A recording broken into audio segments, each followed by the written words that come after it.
inmunoglobulinas tipo M, la glutamil transpeptidasa. Pero para los exámenes de la residencia, antimitocondriales, anticuerpos antimitocondriales. Eso es sugestivo de colangitis biliar primaria. ¿Por qué es importante? Porque cambia el tratamiento. Estos pacientes que tienen hepatitis autoinmunitaria, el tratamiento será contra la inmunidad, corticoides, inmunosupresores y algunos tipos anticuerpos monoclonales. ¿Ok? Eso con relación a la hepatitis autoinmunitaria. Otra es la cirrosis biliar primaria que les había comentado, ¿no? Esto es un tipo de hepatopatía colestásica que puede ser intrahepática y extrahepática. Y ahí tenemos la cirrosis biliar primaria, la colangitis autoinmunitaria, la colangitis esclerosante primaria y la ductopenia idiopática del adulto. Entonces, para colangitis biliar primaria, ¿qué anticuerpo voy a solicitar, doctores? Anticuerpo mitocondrial. Eso, muy bien, doctores. Mitocondriales. Muy bien. La cirrosis biliar primaria, creo que esta ya la vimos, ¿no? Es esta, ¿no? Incremento de la concentración y el paciente, el tratamiento es con ácido ursodesoxicólico. A este le damos, ¿no? Este medicamento les damos una vez que llegamos al diagnóstico. Y aquí lo ideal es hacerle trasplante hepático. Muy bien. En la cirrosis biliar primaria lo que vamos a encontrar es una colangitis destructiva, no supurante crónica, se destruye los conductos, hay una éstasis biliar, se reduce el número de las vías biliares, aumenta la fibrosis, existe una fibrosis conectora y la cirrosis micro y macronodular. Manifestación clínica, el paciente ¿cómo llega? Con ictericia, el paciente presenta, se pone amarillo, ictericia. Y muchos de estos pacientes, miren esta imagen, así vienen como esto. Todo su cuerpo tiene signos de que está con prurito, ¿no? Se ha rascado el paciente.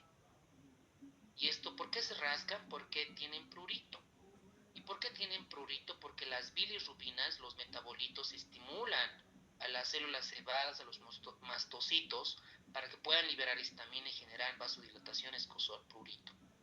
Aparición de ictericia, hepatomegalia y otros datos de insuficiencia hepática, exantelasmas, hiperpigmentación, doloroso, etc. Pero ictericia, prurito, con eso vienen los pacientes. ¿Ok? Laboratorio, ¿no? Todo lo que tenga que ver con el perfil hepático, todo lo que tenga que ver. El tratamiento, ahí está. ¿Cómo hago el diagnóstico? ¿Qué pido para cirrosis biliar primaria? Los anticuerpos antimitocondriales. Antimitocondriales.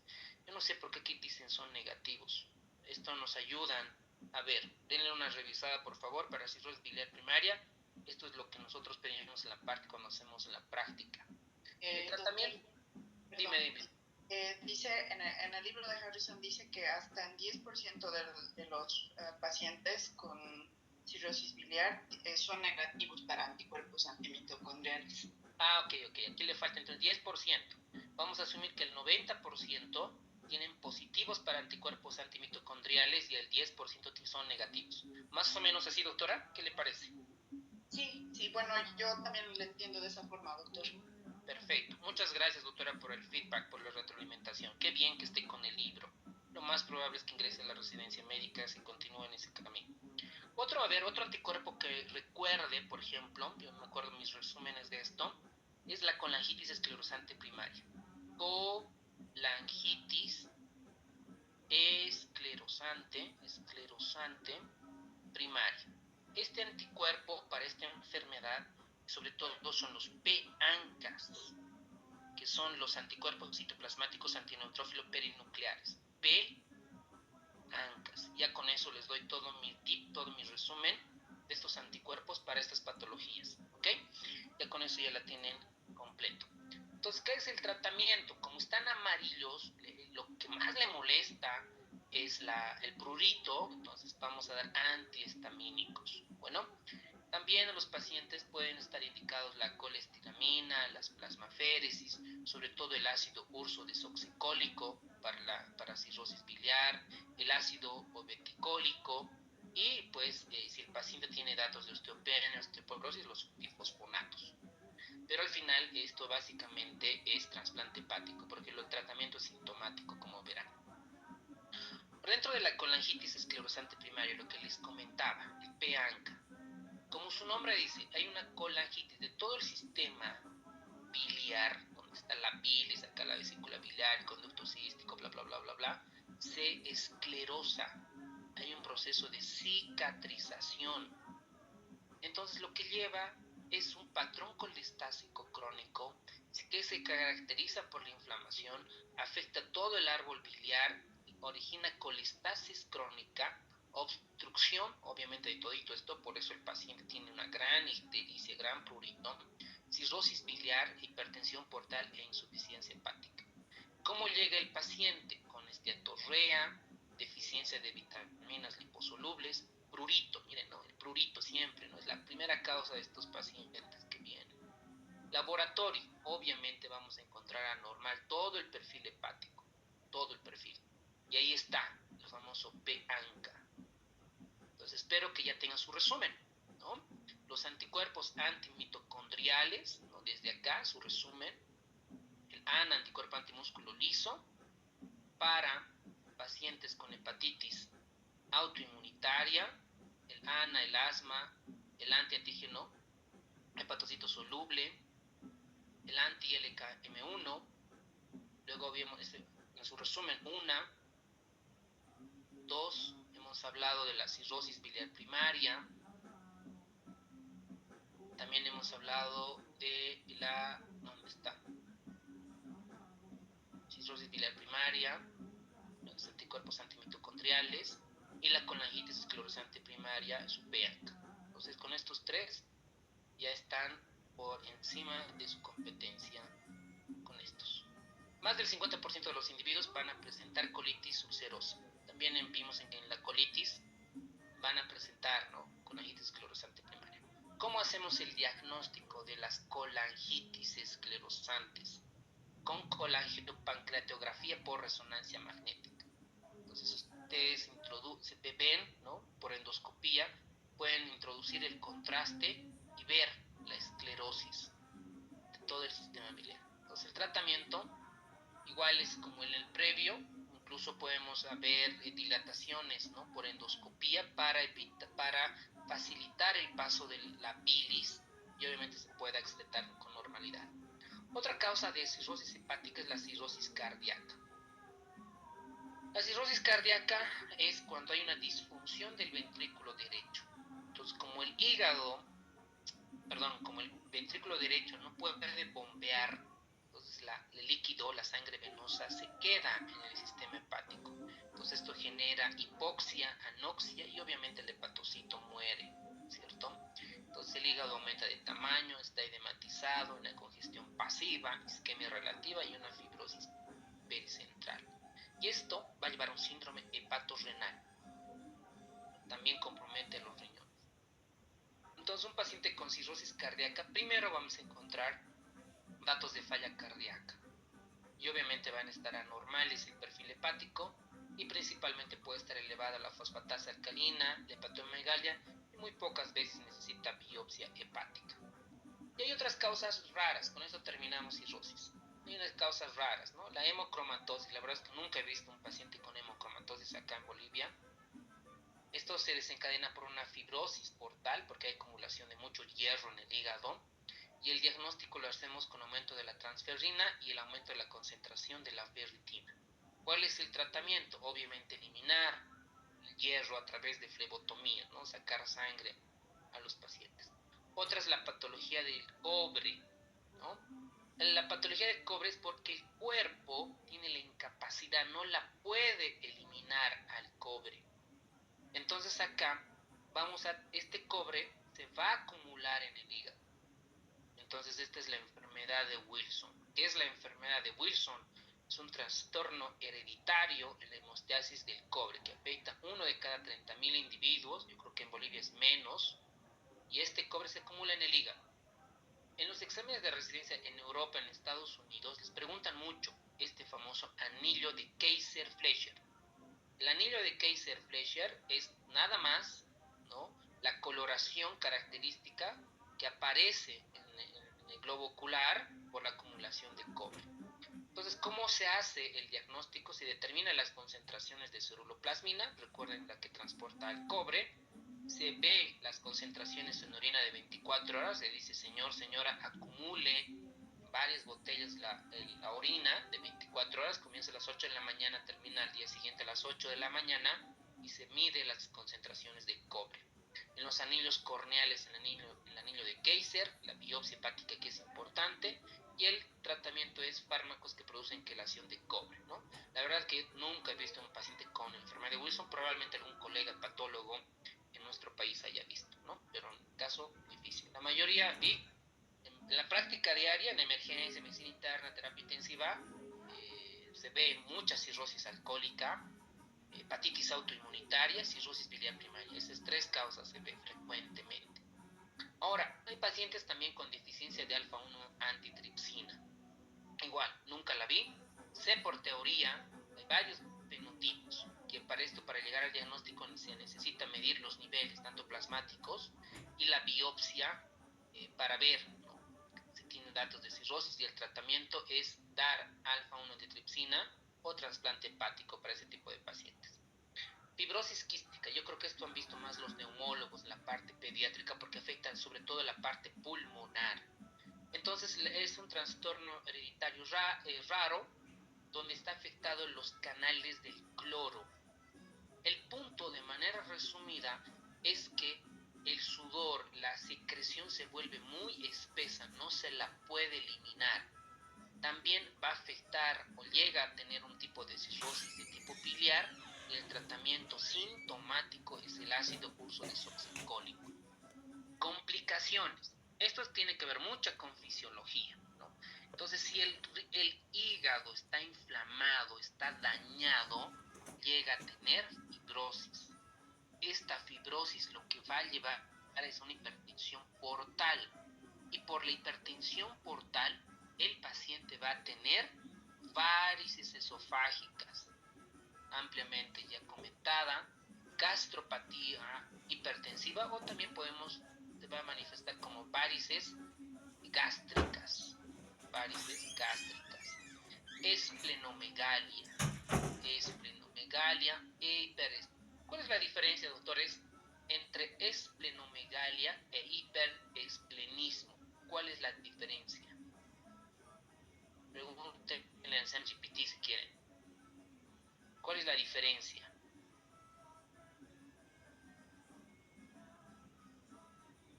Los espero.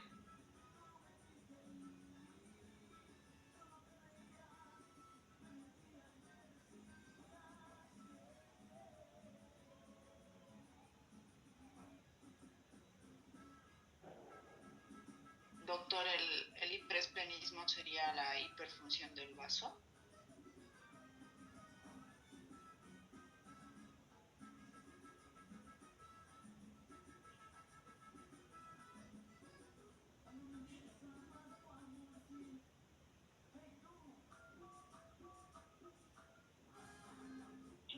Lateral derecha asociados a una hidrocele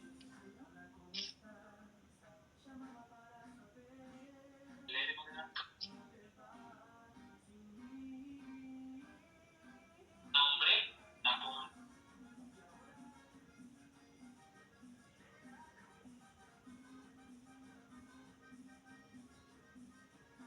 que sí son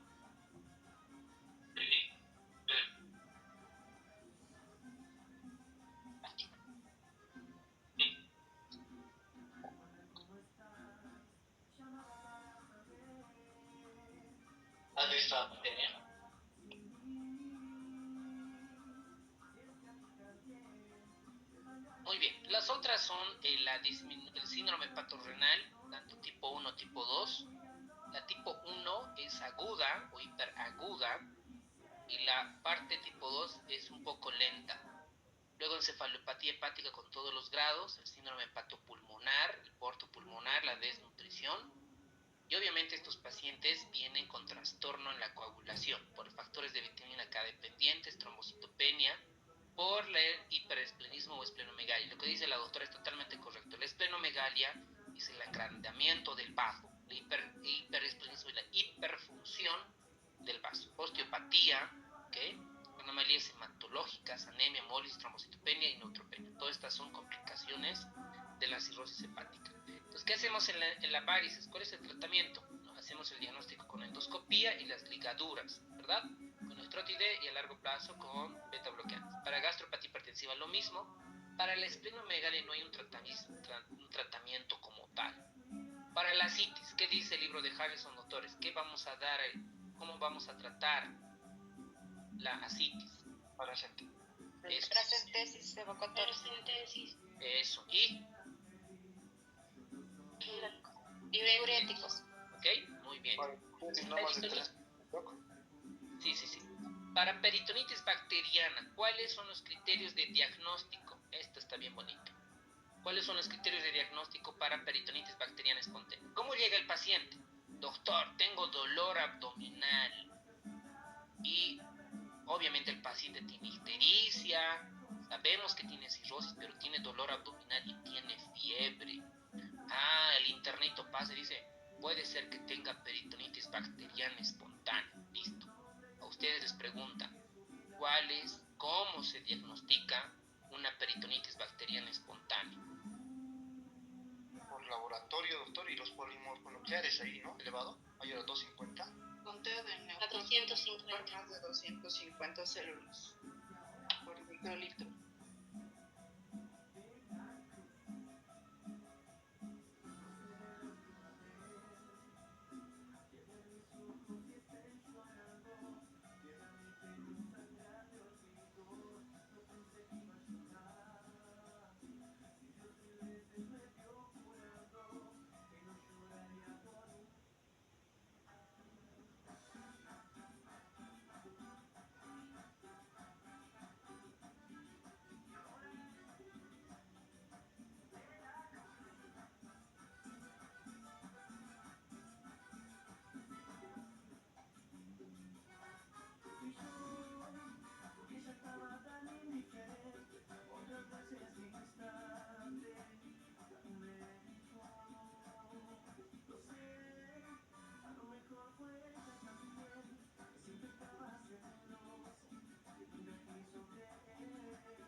Doc, no se escucha audio.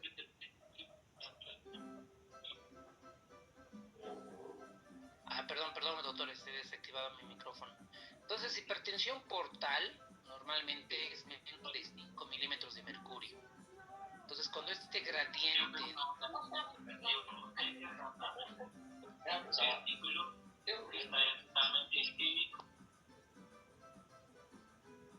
Muy bien. Entonces, cuando aumenta ese gradiente de presión, más de 5 milímetros, ya tenemos, ¿cierto?, el diagnóstico de hipertensión. Entonces, esta hipertensión portal puede ser preportal, portal y postportal, que lo vamos a ver. En algunos de estos se debe prehepático. La causa más frecuente de hipertensión portal prehepática es la trombosis de la vena porta. Se puede ver. ¿Y cómo podemos diagnosticar, doctores, un paciente que tenga trombosis? ¿Qué estudio le pido? Primero D, Doc. Ya, Ecografía Doppler. Eso, muy bien, doctor. Una ecografía Doppler. Porque con ecografía Doppler voy a ver si tiene hipertensión y puedo identificar el trombo como tal. Bueno, la parte hepática se puede dividir en la parte presinusoidal, sinusoidal y postsinusoidal. La causa más frecuente de estas tres suele ser sinusoidal. Entonces, la cirrosis hepática, ¿qué tipo de hipertensión portal produce? De tipo hepático con sinusoidal. Sinusoidal es la que produce. La postsinusoidal es el síndrome veno-occlusivo. La verdad es que nunca lo he visto. Esta cirrosis la vemos frecuentemente, la hepatitis alcohólica y las trombosis de la vena porta, sobre todo en pacientes oncológicos. Y la poshepática tenemos el síndrome de Buchiari, las membranas de la vena cava inferior y causas cardíacas como miocardiopatía restrictiva, pericarditis constrictiva y falla cardíaca congestiva. Entonces, esos son los tipos de hipertensión portal. Ahora, la hipertensión portal, ¿cómo se complica? Con varices esofágicas, ascitis e hiperesplenismo. Bueno, entonces aquí tenemos una clasificación intrahepática, prehepática y la parte poshepática. Ahora, un paciente que llega con cirrosis, ¿no? El paciente dice, doctor, me he puesto amarillo en mis conjuntivas, viene con ictericia, viene con ascitis, viene con HDA, viene que está sangrando, ¿no? Ahora, ¿cómo puedo saber qué tan grave es su cirrosis? Le voy a decir, señor, se va a morir en 2 días. Señor, se va a morir en 3 meses, 6 meses. ¿De qué depende de esto? De la clasificación del Child-Pugh. El Child-Pugh nos va a decir el grado como pronóstico de la cirrosis, incluso para hablar a la familia. Entonces, este Child-Pugh tiene varias variables que debemos de averiguar. Entonces, tenemos el mnemotécnico BATEA, B de bilirrubina, A de albúmina sérica, T de tiempo de protrombina, E de encefalopatía y la otra A de ascitis. Entonces, cada uno de estos va a tener cierto puntaje, dependiendo del valor que tenga. Si la bilirrubina está a menos de 2 miligramos de decilitro, tendrá 1 punto. Si tiene más de 3, ya tiene 3 puntos. Lo mismo va con los demás, ¿no? Ascitis ausente, 1 punto. Si tiene suprimida con medicinas, es decir, que está con diuréticos, 2 puntos. Y si es una ascitis refractaria, que no mejora los diuréticos, 3 puntos. Entonces, dependiendo del puntaje, vamos a dar un pronóstico. Y la otra es el score de Mel.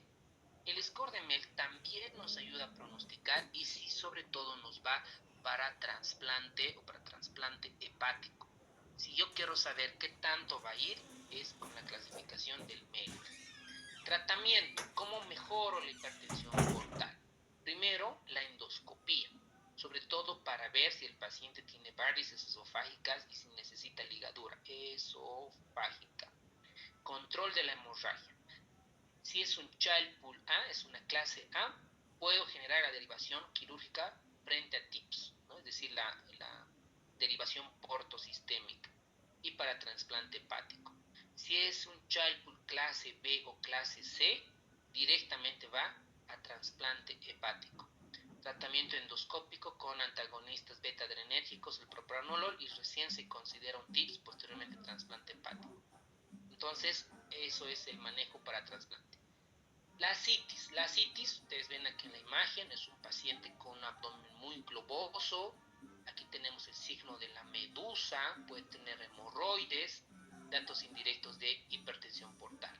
¿Por qué sucede la hipertensión portal? Por vasodilatación esplácnica, óxido nítrico. Aumenta la presión esplácnica, forma linfa y se forma la ascitis. Otro mecanismo es por llenado arterial insuficiente, por lo tanto activa vasoconstrictores, hay factores antinatriuréticos y retención de sodio. Entonces un paciente llega.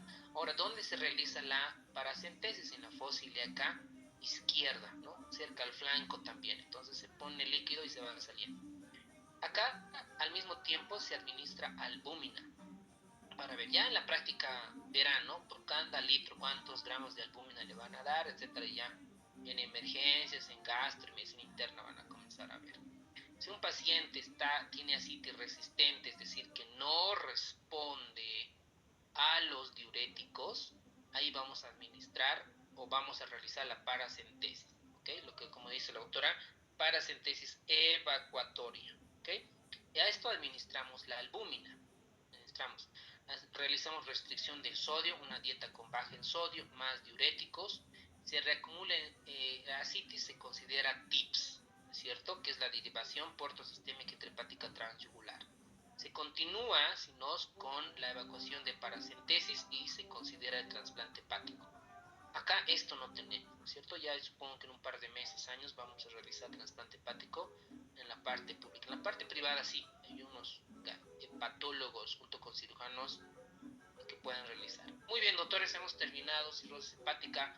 ¿Alguien tiene alguna duda, consulta, pregunta para poder aclarar? Muy bien, entonces en 5 o 6 minutitos, con síndrome de colon irritable es mucho más corto y ya con eso. Y si tienen alguna pregunta de las preguntas del cirrosis, me la comentan y la resolvemos. Bueno, entonces nos vemos en 6 minutitos, doctores.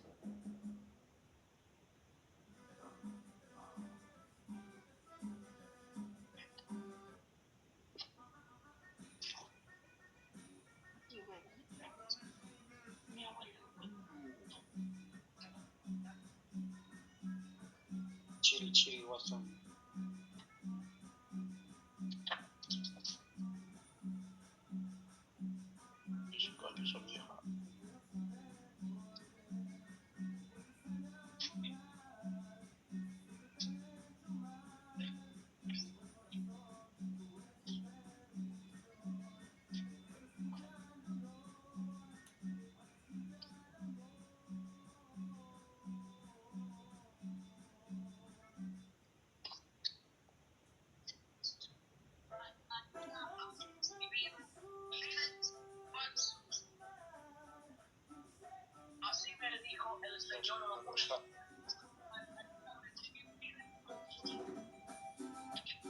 Amigo, cargador.